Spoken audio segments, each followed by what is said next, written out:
lawyers often aren't aware of their audience. And so they tend to talk over the heads of people when they're in person.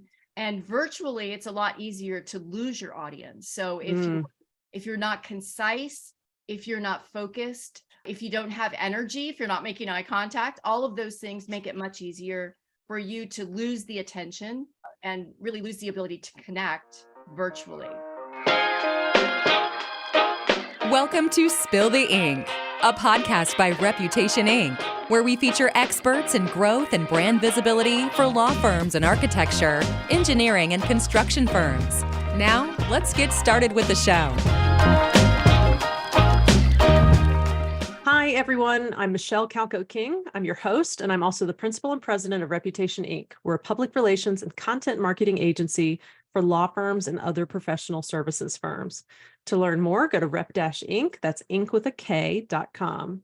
So today we're going to talk about all things remote work and virtual meetings. So these are the norm in the post-COVID world.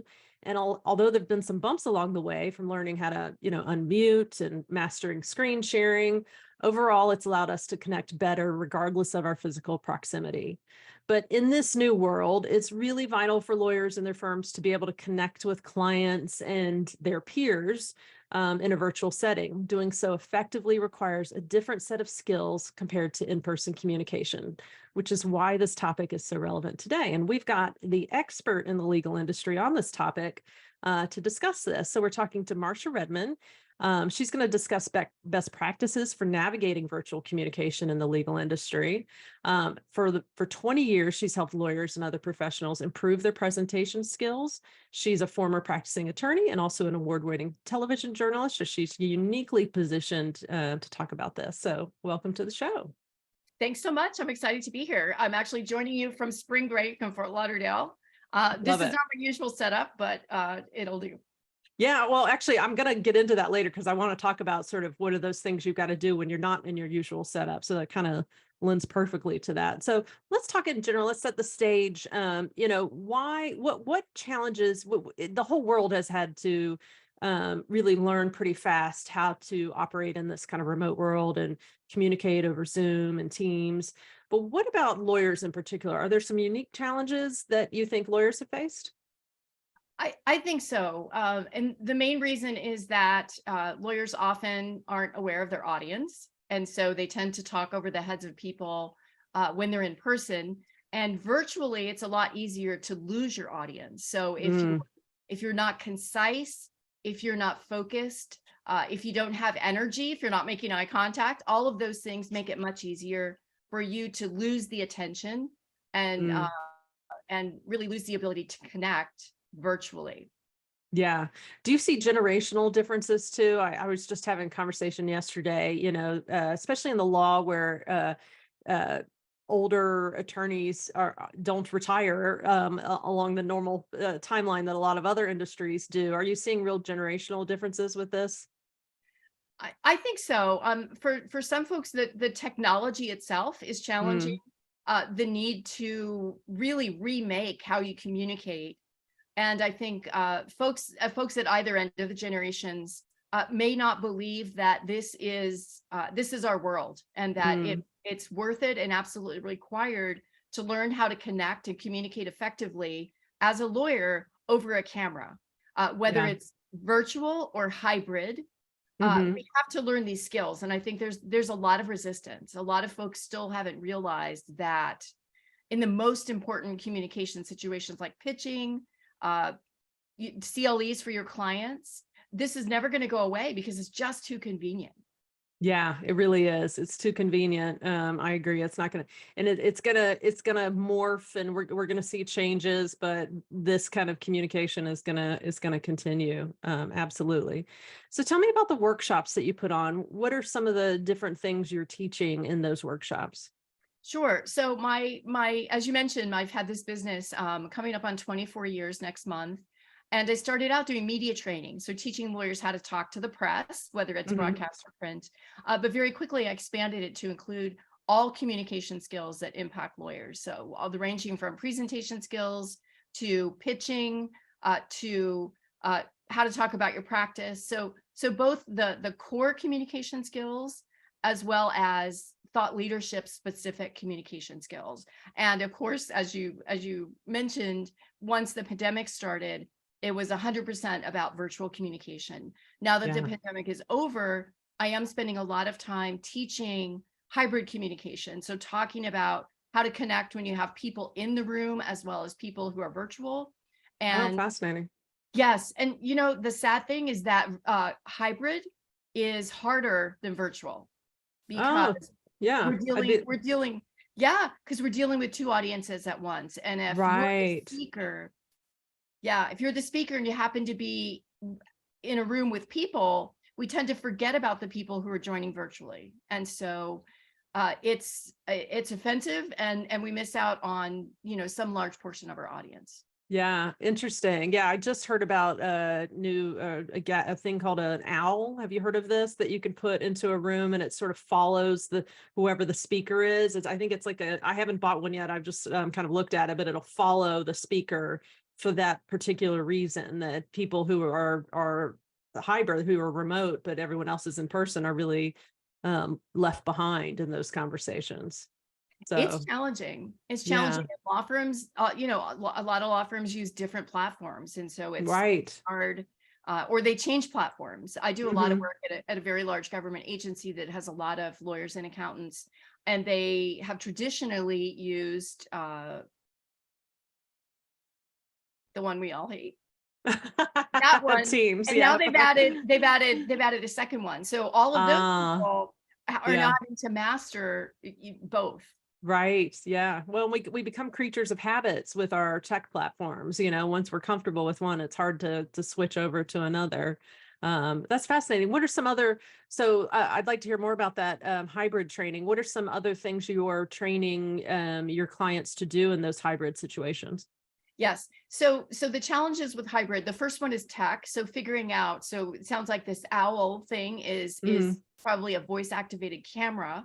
And so understanding in all the conference rooms that you might work in, how do things work? So voice activated cameras can be a problem. If you have a main speaker, but other people have ice or they're opening a chip bag or something else, you can have the camera turn away from the main speaker. Sometimes the microphones are voice activated. So you may get a lot of background noise that's very distracting to the remote audience in particular. So that's the first thing, the tech. The second thing is making sure that you have procedures in place to do everything possible so that the remote audience is brought into the room and is given all respect, and that you're showing a true commitment to making sure their voices are heard.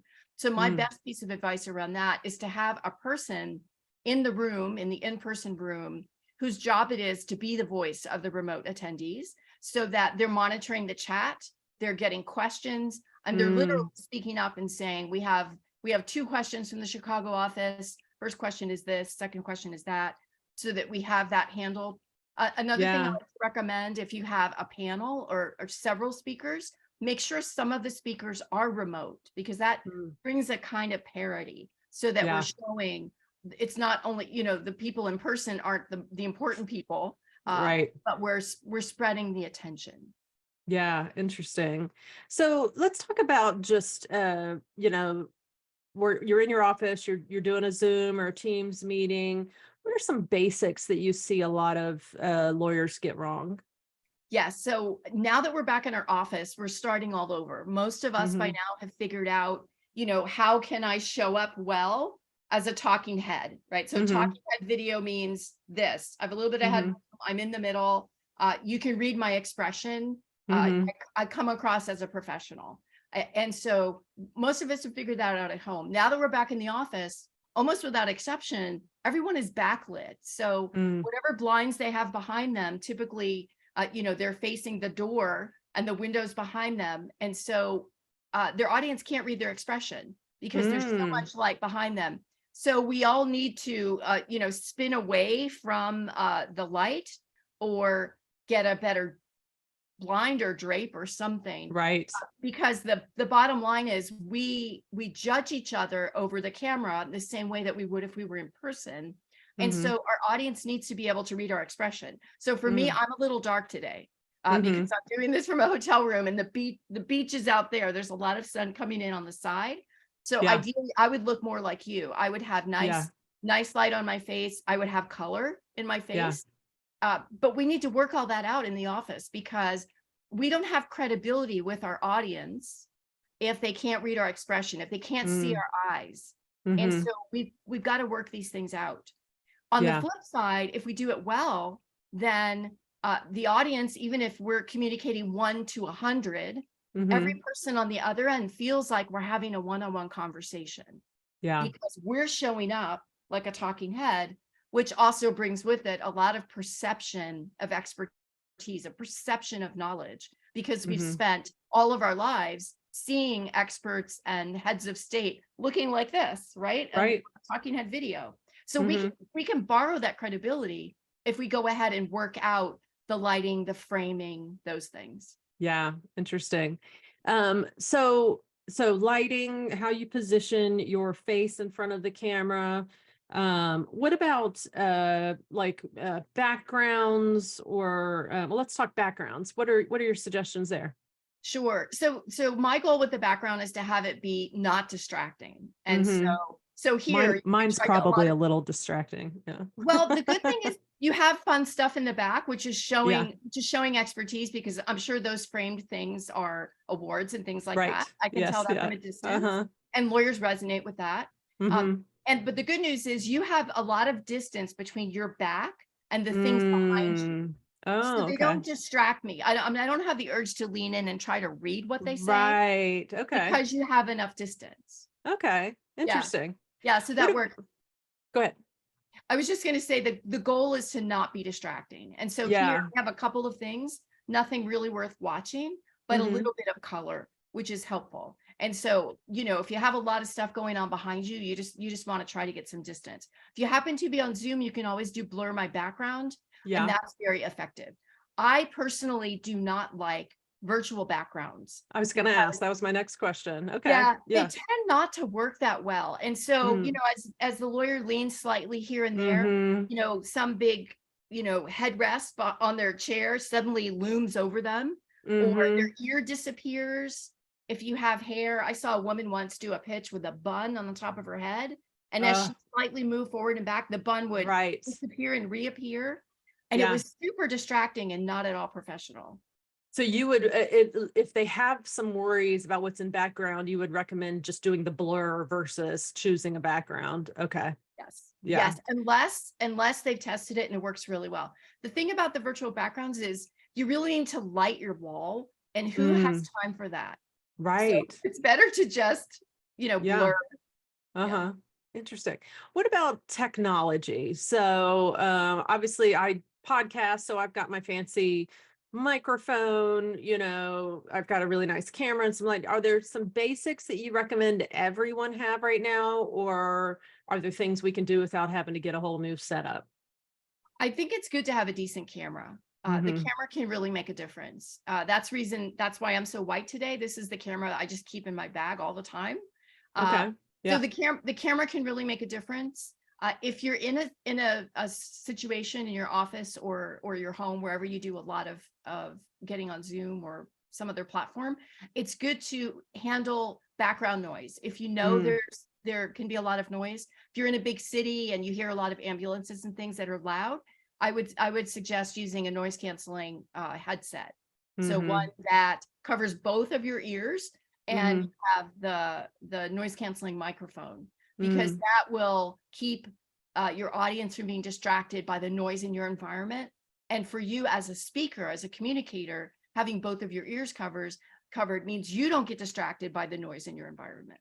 Yeah, it's amazing, I think, how well noise canceling microphones perform. I work from a home office and I have 2 dogs, and I have been recording before and just heard mayhem going on, barking, happening outside my door.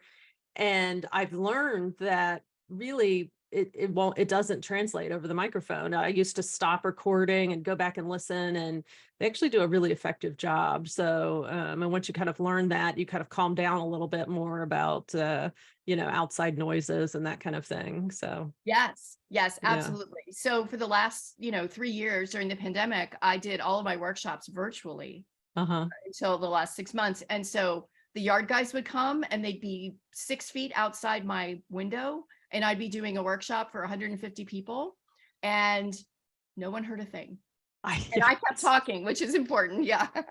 I had that happen. I was doing a speech to an industry group of like, it was probably 100 people on it. And I was actually at my sister's house in South Florida, and her yard crew came, and right outside the window. I mean, as soon as I started talking, I was just, and I didn't have my noise canceling microphone. It was, I'm sure you can relate. It was panic inducing. So, Oh yeah. Plus you completely forget what you were saying. It's just oh yeah. Yeah. You just blank. talking.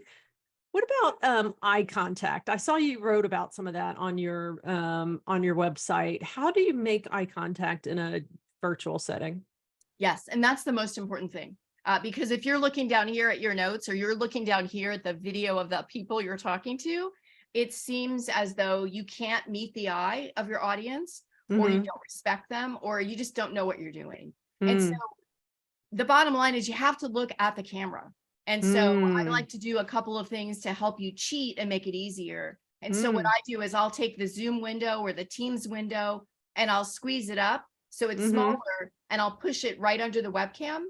And I'll get about, as you can see, I'm a little more than an arm's length away from the camera. And so I can look at that video box right under the webcam, and it still looks like I'm looking at the camera. Ah, smart. Yeah, So interesting. that makes a huge difference. The second thing is, for a lot of us, we have slides, we have bullets. I recommend that you squeeze that up and put that right under the webcam as well. So don't let those slides go full screen. You want to squeeze them up and put them under the webcam. Got it. Yeah. The other thing I noticed when I first started doing these podcasts and doing them on video, I had one of my producer of the podcast said, you've got to lower your camera. I was doing the classic, it was, it was up here, and I had never thought to bring it down here. And she kind of sent me the, the exact how, and once we did that, I thought, oh my gosh, that made such a difference. And I would have never thought of it. Yeah, it's easier. Well, and truth be told, I mean, the ideal position for your camera is right at eye level. And so right at eye level. Today, yeah. My camera should be right here. Gotcha. There are no books in this hotel room, so I couldn't get it up. But to your point, is it makes it's easier to make eye contact when the camera is level than when it is too high or too low. And as you showed a moment ago, when it's too high, it makes you look really small. So you don't seem professional. You don't seem like a full adult because the camera's looking down on you, which now that many of us are back in the office and on Zoom in law firm offices, that's the new problem. It used to be the camera was shooting up our nose. Now it's too high because they've got webcams on top of giant monitors. Right. So they've got to find a way to lower the desk or put the camera maybe on a tripod in front of the screen. Some solution. I definitely, I had a client once that I felt like all I ever saw was the top of her head for that exact reason. It was a giant monitor and she had a camera stuck up there and she couldn't change it, So yeah, it's all these new things that we're having to figure out here. What about, so the other thing I thought was really fascinating on your website was talk about, what I hear from our law firm clients is the real reticence of firms with remote work or even hybrid work is training and mentoring young attorneys. And I loved how you gave, and I have a fully remote team. We've been remote since 2018. We had office space for many years. And then I took it remote in 2018. So I've always mentored in a remote fashion. What are tips that you give your clients about how to do that, how to accomplish that? Sure. The thing I'm hearing from all the law firms I work with is that small breakout rooms are a really effective way to let people connect and talk and engage and feel like they know each other. So even now that a lot of lawyers are back in the office, they're not back in the office every day. And some firms still have people that are 100% remote for whatever reason. And so to have those times with teams of people, so that we connect and we talk about things, whether we're talking about work or we're talking about, life and ourselves, to connect. to do it in small groups, one, 2 people, 3 people, up to 4 people, just to get that connection. And then if it's possible, to get together in person relatively often when everybody's there as much as possible. I have one of the government agencies I was talking about, they have a community day now. I think it's only once a quarter, but everybody has to come on the same exact day because otherwise they're letting people choose which days to come in. Yeah, that's great. I saw somewhere where you were teaching them how to make little videos, screen recordings. I thought that was so important because myself as a boss, as you're working through the day, you think, oh, I'd love for my entire team to know this, and I can see how that what I hear from lawyers is, oh, well, we're missing that, just drop in the office or that hallway conversation. And when they say that to me, I think, yeah, but that can still be accomplished through technology. Are there ways that you help them do that? Sure. Yeah, there are a number of screen recording options. I'd be happy to send you some links and stuff if you want to put it in the show notes. Let's put it on there. That just make it really easy, that you can log in and you can use it to connect. You can also use it to say stuff. So you record it once and then people can watch it when it's relevant to them or useful for them. Right. Yeah. So, and sometimes, with time zones and stuff, it's hard to get everybody together all at once.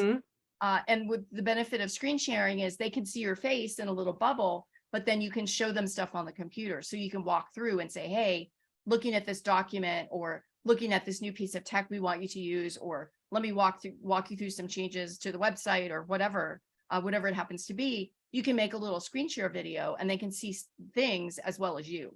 Yeah. So it is very, very helpful. What about, because lawyers, they deal in the world of contentious topics.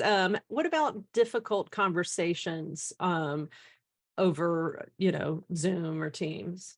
Yeah. I actually teach a workshop called Difficult Conversations, which of course is about messaging, really about messaging. It's about actually having the difficult conversation.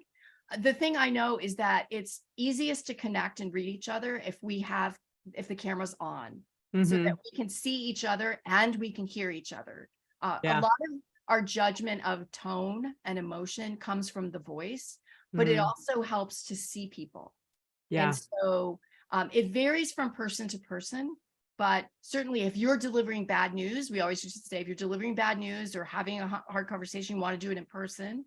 If you can't do it in person, I say, do it over Zoom or Teams or WebEx, whatever you have, so that you can see each other. Yeah, that's super important. And what about busy executives? Is there anything different about, say, lawyers are presenting to, the C-suite? Is there anything unique about when communicating with that audience virtually? Yes. I call it the short attention span audience. Or as I used to say about lawyers, some of them have the attention span of a gnat. And just because you're that person too, doesn't mean you know how to present to those people yourself, as we've seen with lawyers many times. So the main things are get to the point right away. And my focus on that is to flip the order of your communication. Most of us we're taught the scientific method, proof, conclusion. I always recommend it, conclusion first, right? Here's my point. Here are the 2 steps you'll need to take. Here's the benefit to you if you decide to do as I recommend. Right. That's your journalism training right there. Absolutely. Inverted pyramid. Yeah. Super structured. And in fact, really everything I teach around communications, most of it comes from journalism. In addition to my 5 years at big law, it's all about, how do you structure a message? How do you get the attention of an audience? How do you keep the attention? It's all the stuff you and I learned, in journalism. 100%. I love to hire former journalists because they come ready-made with all of these skills that are often difficult to teach. So it translates so well. And honestly, obviously, as a PR firm, it translates for that. But I think just in general nowadays, having good communication skills gets you so far in business. And this is just another step forward in, learning how to do that. Tell me about women and female attorneys. What's unique about how we as women communicate, and what are some things we specifically need to think about? Yes, I think it's beneficial for women to get together with women and to talk about the communication issues and how to project confidence and authority. There are some slightly different issues for women, and I just find we're more comfortable talking about these things together and not having any men in the room. Right. And so then we can talk, and this is a very popular workshop I do, Powerful Presence for Women. And so it's specific to women, and I mention women specific communication issues only there. I never do it in front of men because it's just better for all of us. And so the specific things are pitch, knowing if you have an issue with pitch, if your voice is too high, how to use the lower natural range of your pitch. High pitch voices don't carry as much authority as we want. And so there's specific ways to deal with that. Those are, if you have the issue, you probably know it. Right. For me, the most important thing around confidence and authority for women these days is to become concise. Most lawyers talk too much. All of the research tells us men talk more than women do, but the perception is that women talk more. But so the upside for women is when we become concise, when we say less, when we have a real structure to our message, it's very noticeable and we get extra benefit from it.